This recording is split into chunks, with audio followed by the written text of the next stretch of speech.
चारों युगों की जो शूटिंग पीरियड है संगम युग, उस शूटिंग पीरियड में जो पर्दे के पीछे रहने वाला ऊंच से ऊंच डायरेक्टर है, जिसे हेवनली गॉड फादर कहते हैं, हम परमपिता परमात्मा शिव कहते हैं, वो हेवनली गॉड फादर डायरेक्टर पर्दे के पीछे रह करके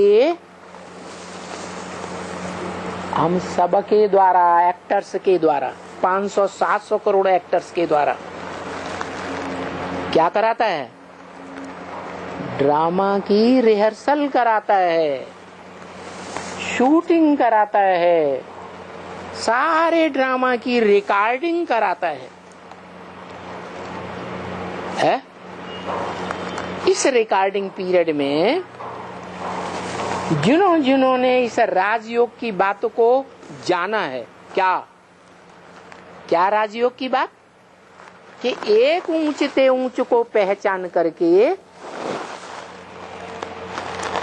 उससे योग लगाओ। कैसा योग? माम एकम याद करो। क्या?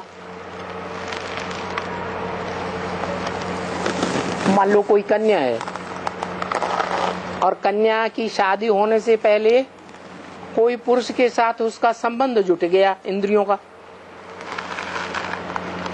फिर बाद में शादी हो गई। पहला ठप्पा जो लगा वो जीवन भर याद रहता है या नहीं रहता है? कि भूल जाता है?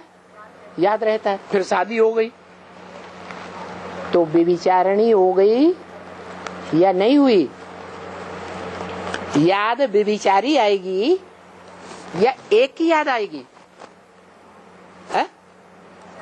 कैसी याद आएगी? व्यभिचारी याद आएगी। तो ये राज की बात है राजयोग में। क्या? कि ऊंच से ऊंच एक को पहचान करके एक से योग लगाएंगे इंद्रियों का, तो वो एक ही याद आएगा।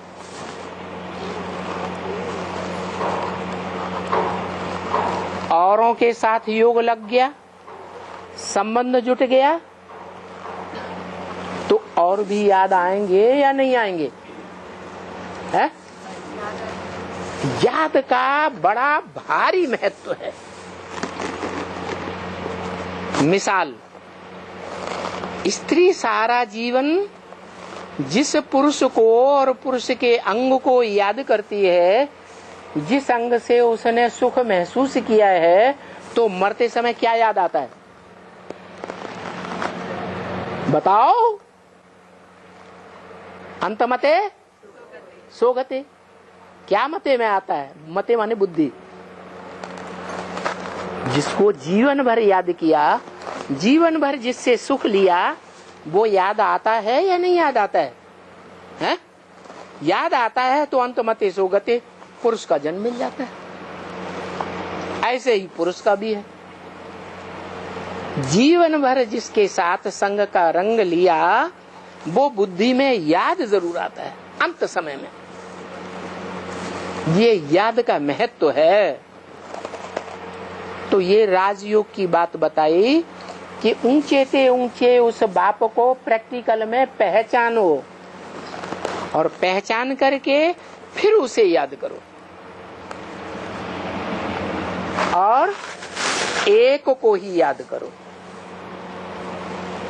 योग लगाना है, चलो कानों से योग लगाना है, तो एक से सुनेंगे तो अव्यभिचारी ज्ञान होगा। अनेकों से सुनेंगे तो व्यभिचारी ज्ञान हो जाएगा। व्यभिचारी ज्ञान होने से क्या होता है? ये होता है कि एक से सुना और फिर दूसरों से